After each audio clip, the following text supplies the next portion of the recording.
you change as you grow. In your early years, you want to have a nice corporate job, you want to make lots of money, you want to go overseas.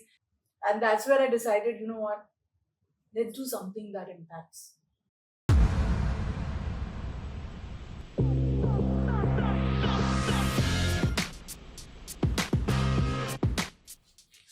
Good day, everyone. This is Max and Lewis, and you're watching Max on Mobility. And today I have a special guest with me, Khushboo Shinagare. Yes. Yeah? Khushboo, welcome to Max on Mobility. It's been some time since we've been speaking about you coming on this show. And you're one person I know who's trying to break the ice. Or rather, make some ice. Is that how I should put it? Both. That's a good one, yeah. So, Khushboo, today's conversation is all about you and what you're trying to do as an entrepreneur in the sustainable cold chain space. We're also going to talk about you as an entrepreneur, a woman entrepreneur who's trying to break the glass ceiling in some ways. Yeah. So it's all about you, Khushboo, and welcome again. Thank you. So how I would want to do this is first, instead of me introducing you, I think you should tell us about yourself, Khushboo. Okay. So tell us about your journey through computer science and coding and entrepreneur and whatnot. So Khushboo, over to you. Thanks so much, Maxim. It's a pleasure to be here and delighted to be talking, on a podcast which is more casual. It's nice here. So to introduce myself, I'm a Puneri girl, grown up in Pune, studied in Pune, completed my master's in computer science. Was a good student throughout. How good were you? Was the first one to get placed in college. Okay. So it was like, so Symantec, an American company, came to college, and I was always very, very studious and getting the good ranks. And I used to do a lot of coding in college, and my programs used to be copied by everybody. So they were like, okay, she's done the hard work, let's just copy it and pass. So good track record like that, and got through to a good company. I learned a lot in an American multinational company, the corporate culture, the organized systems, and I think that really paved the way for my career. Right, and soon after then, I think I worked there for about 7 to 8 years, and then I moved on to join my family business, which was started by my dad, and I'm of course second generation entrepreneur, which is automotive. So from IT, I jumped to automotive components, totally different industry. The only common thing was that I'm an automotive enthusiast. I love cars. I love driving cars. I love reading about them. So I like the industry. So I took a liking instantly, and even though it was completely new ground for me, I somehow got my foothold there and managed to stick around until now. So that's that. And then again, another 10 years later, right? I have this theme that every decade I do something different. Probably I need a new challenge. So when people have the 7-year itch, you have the 10-year itch. Maybe. Yeah. So first I was in IT. I said I want to do something different, so I got into automotive, and then another decade later I founded a startup, which is in sustainable mobility for cold chain. Very close to my heart. I started it through personal experience of what I was seeing in the cold chain business in India. And I said I do want to start a bug bit me. Let's put it that way, and I got into that. Yeah. Great. So now we are going to get down to each one of them. You said you were a great student in college, and you wrote the codes that others copied. Right?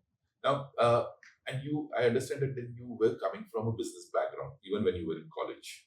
Your dad would have started the business. Yes and no. So most part of my growing up years, my father was a corporate honcho. He was heading biotechnology vertical for a big multinational company, and after working for many years and traveling for many years, he decided he wanted to take a step back. And I think he was also in his late 40s when he decided to become an entrepreneur. Okay. So and that's when he started the business. And by that time he had his business on, and yet you chose to get into a corporate world. Is that something you planned, thought, or how did that happen? Because typically it's like for everyone, entrepreneurs kids have this, I have to get to my dad's business. In your case, that didn't happen, at least initially. So why was that? I think the credit goes to my dad, because my dad thought that I should get experience outside always and not go straight into the business, because he came from that background where he was in corporate life, and he thinks that really teaches you a lot. So he said, go work for a bit, do your own thing for a bit, and then if you want to, this door is always open for you, right? And at that point, I had a very different mindset. You change as you grow. In your early years, you want to have a nice corporate job, you want to make lots of money, you want to go overseas, because that was a trend then, and all my friends were going overseas. So I said, yeah, I'll get a good job, then maybe I'll go overseas. But lots of things changed when I started working, and especially in this typical IT culture where companies are based out of the US and you do a lot of work for them here, sitting in India.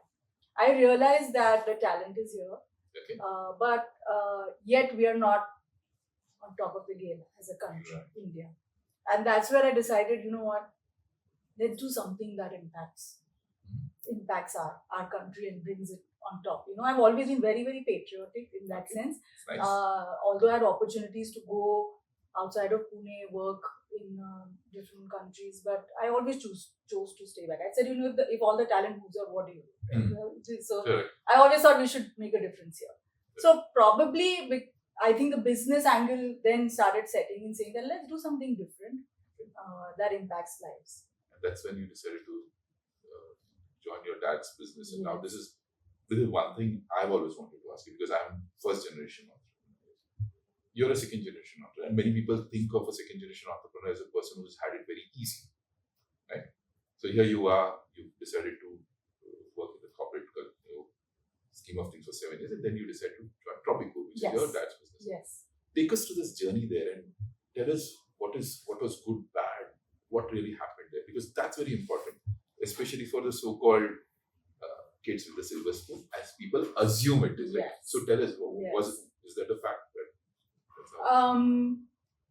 Yes, you get an easy entry into the business, but that's it. And my dad, again, credit goes to my dad. I remember this conversation sitting in front of him, and I said, Dad, what will I do, and what will be my designation in the company? Okay. So he said, although you could be director to start with, but you have to build your own credibility in this company. So start as a marketing or business development manager. And that's what your LinkedIn profile says, right? You started all the way from the bottom. Right from the bottom. So people ask me, what is this transition? You've always been the owner in the company. But I said, no, it's not like that. My father said, start at the bottom, learn, because there were people in the company who were there for 10 years. They were older to me as well. And I couldn't just come and, start commanding what I wanted to do. And I also wanted to learn the ropes. And that's what I did. So when I joined, I started looking at marketing and our website, things that was familiar to me. I started with that, right? Setting up systems and things like that. Then what next? Then sales and being out there with people has always excited me. I'm a very social person, and I like to talk to people, mingle with people. So my dad said, okay, then start meeting customers. And I didn't know where to start. I was like, where do I start from? So I made a plan, a travel plan, because we had customers all over India. So it was not like we had customers in Pune. In fact, we had only one customer in Pune, that was Tata Motors, and other than that, everybody else was outside. Okay. So I decided that I would travel one by one city at a time, and meet all the customers in that city, and just get feedback on what do they think of our brand, our company, what more we can do, etc. Okay. And that's a very interesting journey. For 2 years, I remember straight, I was doing on-road travel. I chose to do it by road. One, because we are in that business, and it teaches you a lot when you're driving your own car. What do people need when they travel? And we essentially do that in Tropicool. Like I say that, right? You cannot learn about mobility without being mobile. Exactly. That's what Maxim Mobility is all about. Exactly, yeah. So you need to be mobile, and I decided to do that, and I traveled more than 1.5 lakh of kilometers all across India. I drove myself, and I used to be another colleague, and we used to drive all across India.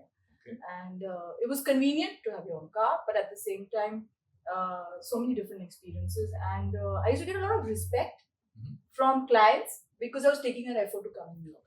And I think that's where I started building some credibility. Had I been sitting in my office trying to do things, just sitting like there, not traveling, I don't think I would have had the kind of network I have today. And that is really my pedigree. I think that network that I built when I met so many people. And also, was it? Tell us about Tropicool. What is the business Tropicool is in? And I understand there's a lot more than just the Tropicool refrigeration system. So Absolutely. tell us about it, and then I'll get back to the question I originally had in mind about how being a woman in a traditional engineering space helped or did not help. But tell us about Tropicool first. So Tropicool essentially started with refrigeration, car refrigerators, which is very lightweight refrigeration systems that run on your vehicle battery. Okay. That was the first product. We are essentially product development company. We make products for the OEMs in the car segment, commercial vehicle segment, bus, truck, all segments. And this requirement came to us from an OEM saying that we want to have a limited edition vehicle and we want it to have the best accessories in the vehicle, and the car refrigerator was one of them. So we developed that. We got that manufactured for them. It was fitted in one of the rear seats. That's how our journey started. So one product, then the next product came in, and we got another requirement saying, hey, we have SUVs, but we don't have reverse cameras. This is way back in 1999, right? Okay. Like you had not seen a reverse camera in a car. So we started developing that. By the way, my dad is an IIT, so the tech comes, from there. And innovation just is in his blood, I think. Right. So then we developed the first reverse camera for an SUV. Okay. And from there, our journey got into electronic components in camera systems. And we just kept getting new product requirements. We built them and then we started supplying. So what people think of your company is essentially a vehicle refrigeration company. In fact, trust me, that would possibly be my misguided view on everybody's, because the brand sticks, it's like Godrej. When you think of Godrej, you either think of the cupboard Godrej, Correct. but Godrej just does There's a lot of plenty things. of things, right?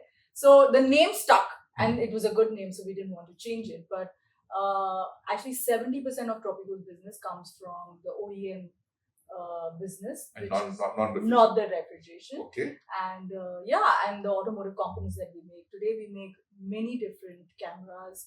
We make USB charging ports for seats and for buses. In fact, we have the largest market share for that in India. So most public transport where people charge their phones, they charge it through a Tropicool USB charging port. So next time, it's just that you should not only think of getting yourself chilled, you're getting yourself charged. So that time you should think of Tropicool. That's interesting. Yeah. And that's exactly why it's important to know a lot of layers below the typical what traditional people think of. Yes. And this brings me to my next question. Yes. Innovation, engineering, traditional automotive industry, and here is this girl who's done masters in computer science, done 7 years of coding, if I were to kind of. Yes. And then you're here in a man's world, if I were to call it. How was that experience? Very interesting. So I had my inhibitions about traveling alone sometimes, going to these meetings where there used to be only men and I was the only woman on the table, right?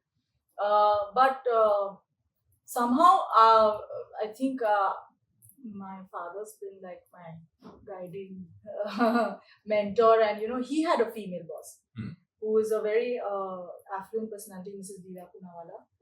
Mrs. Diya Punawala. And having a boss like that and worked under her, I think I grew up listening to those stories. A woman in engineering, the first engineer in multinational company. That's what she was, and she went from an engineer to leading the company. Right? With that lineage, I always grew up with those stories. I personally knew her, so I think if she could do it, I felt like this was just easy. You just have to push yourself.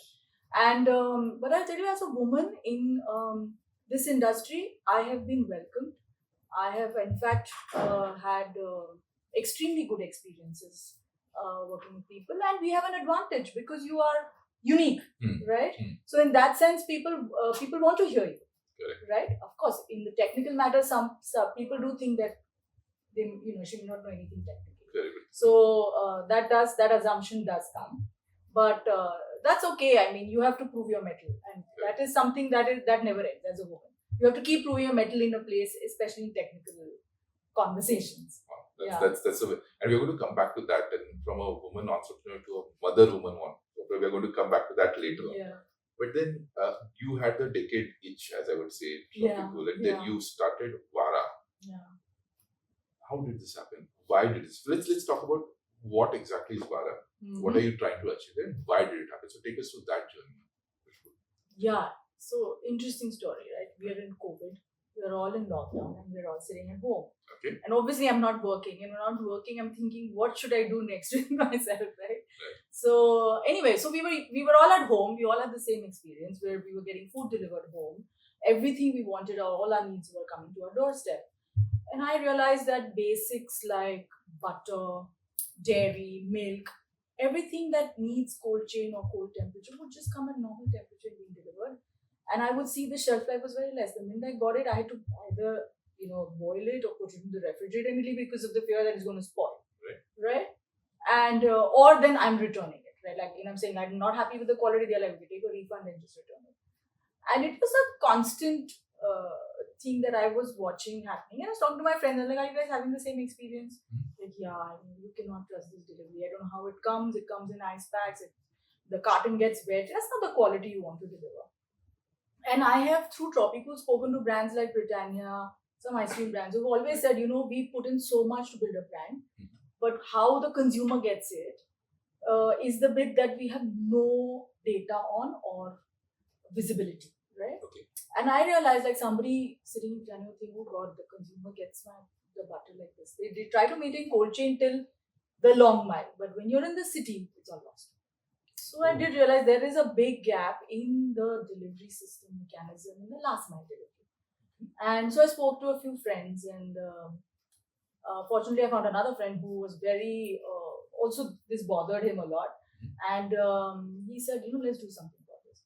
I said, yeah, why not? And we could see that this delivery business is going to boom now. Considering people are now used to it, whether COVID is there or not, it's going to happen. And that's when that idea of Vaara came in. I said, let's use my refrigeration background. Let's make something lightweight that can be put onto a vehicle and go for deliveries. And my other friend, who's my school friend, by the way, also a second generation entrepreneur, was also wanting to do something different. Okay. So we decided to come together and figure it out, and we made a plan. Let's make this box. But what is so unique about this box? What are we going to do? Let's make it sustainable technology. Okay. So we decided, okay, yeah, that then you're killing two birds with a stone.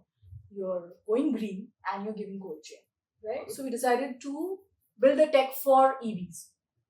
Okay. And that's where this whole concept of Vaara came, a sustainable cold chain transport for last mile deliveries. And we decided to build units for the two-wheeler and the three-wheeler that would cover this whole space of dairy, meat, bakeries, and everybody.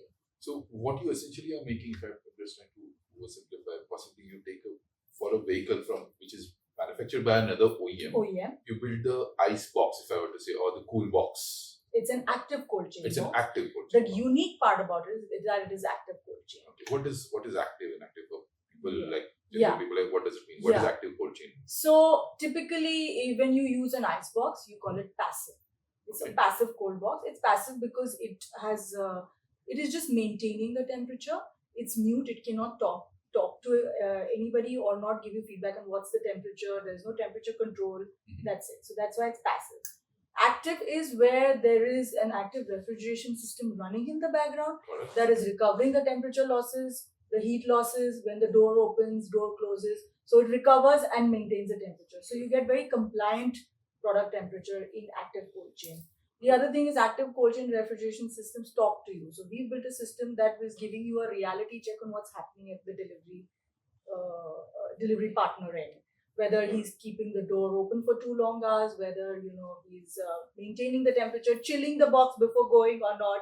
Because these are things that people cut corners in deliveries, right? You might give them, like ice packs, PCM, or whatever the technologies are. But you have to rely on that delivery partner to make sure it is cold. And how are you going to make sure that? You're not going to call him 10 times a day to do that, right? And you are only going to get the information about what was the temperature at the end of the day when the deliveries are over and when they collect all the information through manual data logging. This surprises me a bit. Is what you're saying is the existing cold chain. So first, let's get back to basic business. How big is the cold chain business in India?